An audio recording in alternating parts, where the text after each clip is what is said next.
saudara-saudari yang terkasih, selamat pagi. Hari ini hari Selasa, tanggal 21 April 2020. Saya ingin mengajak Anda semua untuk merenungkan firman Tuhan yang diambil dari Injil Yohanes bab 3 ayat 7-15. Injil pada hari ini masih bercerita tentang percakapan antara Nikodemus dengan Yesus. Suatu percakapan yang sangat menarik ketika mereka mulai berbicara tentang kelahiran baru di dalam roh. Bapak Ibu saudara-saudari yang terkasih, perlu kita ingat kembali bahwa kelahiran baru di dalam roh mengandaikan bahwa kita membiarkan diri kita dituntun dan dipimpin oleh roh. Dalam percakapan Nikodemus dengan Yesus pada hari ini, Yesus berkata kepada Nikodemus, "Angin bertiup kemana ia mau, dan engkau mendengar suaranya, tetapi engkau tidak tahu dari mana ia datang dan kemana ia pergi." Saudara-saudari yang terkasih, melalui pernyataan ini, Yesus hendak mengumpamakan karya Roh Kudus itu seperti angin.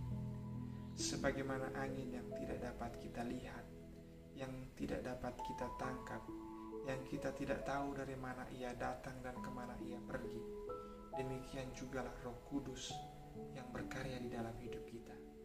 Kita tidak tahu bagaimana Roh Kudus itu datang dan bekerja di dalam hidup kita. Kita tidak tahu bagaimana cara-cara Roh Kudus berkarya di dalam hidup kita. Tetapi sebagaimana angin yang dapat kita dengar suaranya, sebagaimana angin yang dapat kita rasakan efeknya atau dampaknya, demikian jugalah Roh Kudus.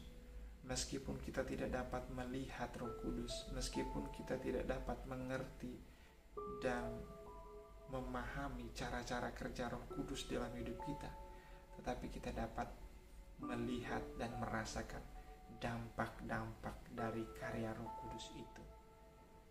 Bapak Ibu saudara-saudari yang terkasih, kalau kita melihat daun atau ranting bergoyang-goyang, maka kita tahu pasti bahwa di situ ada angin. Begitu juga dengan Roh Kudus.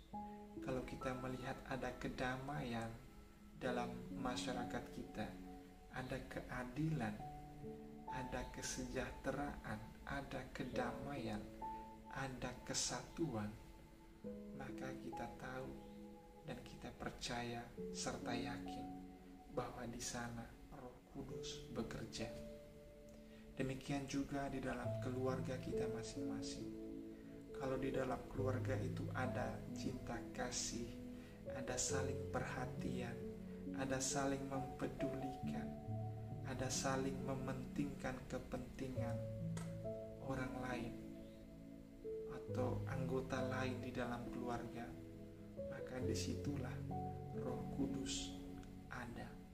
Disitulah Roh Kudus telah berkarya. Roh Kudus telah bekerja di dalam keluarga kita. Begitu juga di dalam hidup kita. Roh Kudus bekerja di dalam hidup kita dengan cara-cara yang tidak dapat kita mengerti, tetapi kita dapat mengalami dampaknya. Kalau hati kita dapat mengalami kedamaian, ketenangan, di sanalah Roh Kudus bekerja.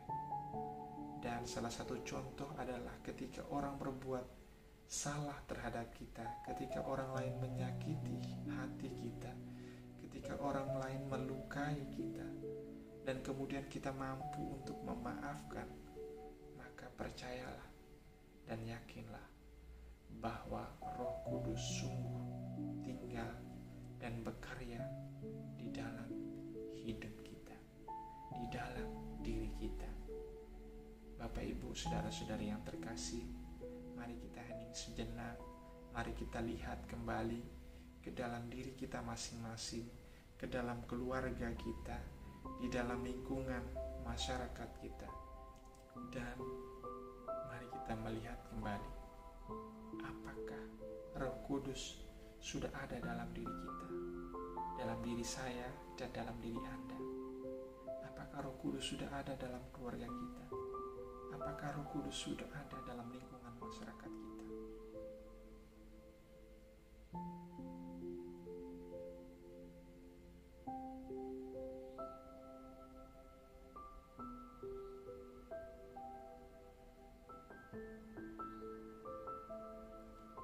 Selamat pagi, Tuhan